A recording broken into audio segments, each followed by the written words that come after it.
পরিদর্শক প্রতিষ্ঠানের রিপোর্ট জাল করে ৬ কোটি টাকার বই ছাপানোর বিল দাখিলের অভিযোগ এসেছে এনসিটিবিতে। অভিযোগ উঠেছে এনসিটিবির বিতরণ শাখার বেশ কয়েকজন কর্মকর্তা এর সঙ্গে জড়িত। তদন্তে দুর্নীতি প্রমাণ হলে কঠোর শাস্তির কথা জানিয়েছেন এনসিটিবির চেয়ারম্যান। বিকাশে কম খরচে ক্যাশ আউটের লিমিট বেড়ে ৫০,০০০, প্রিয় এজেন্টও ২টা। এবছর ৩৪ কোটির মতো নতুন বই শিক্ষার্থীদের হাতে তুলে দেয় সরকার।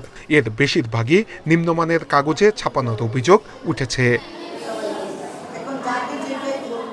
বিল দেওয়ার আগে কাগজের মানের রিপোর্ট দেয় জাতীয় শিক্ষাক্রম ও পাঠ্যপুস্তক বোর্ড, এনসিটিবির নিয়োগকৃত ৩টি পরিদর্শক প্রতিষ্ঠান।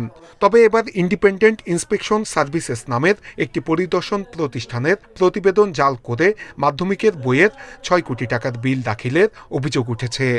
আমার সিল, প্যাড এবং স্বাক্ষর জালিয়াতি বা নকল করে এগুলো এনসিটিবিতে গত বেশ কিছুদিন যাবৎ পিএলআই রিপোর্ট জমা দিচ্ছে। অভিযোগ আছে এসব পরিদর্শন প্রতিষ্ঠান এনসিটিবির কিছু অসাধু কর্মকর্তা যোগসাজশে নিম্নমানের কাগজে ছাপ দেয়। ফলে পর্যাপ্ত সরকারি টাকা খরচেও মানসম্মত বই পাচ্ছে না শিক্ষার্থীরা। বছরের মাঝামাঝিতে এসেই বই ব্যবহারের অনুপযোগী হয়ে পড়ে বলে জানায় মুদ্রণ প্রতিষ্ঠানগুলো।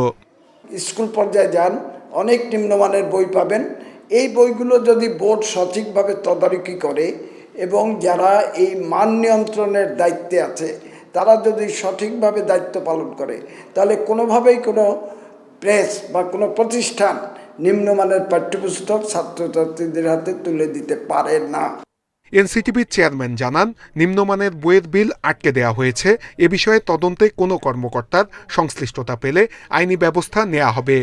চেষ্টা বিভিন্নভাবে বিভিন্ন রকম কেউ করতে পারে। আমি এই অভিযোগটা পাওয়ার পরে আমার কাছে যে 9টা পিএলআই রিপোর্ট জমা হয়েছে আমি সাথে সাথেই সেটা আমার কাস্টডিতে নিয়ে আসছি এবং আমি ওটা আমার জিম্মায় রেখেছি।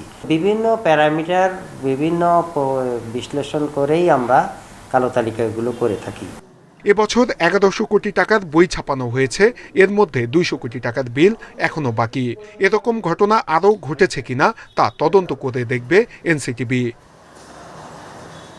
নূরে আলম, ইন্ডিপেন্ডেন্ট নিউজ, ঢাকা।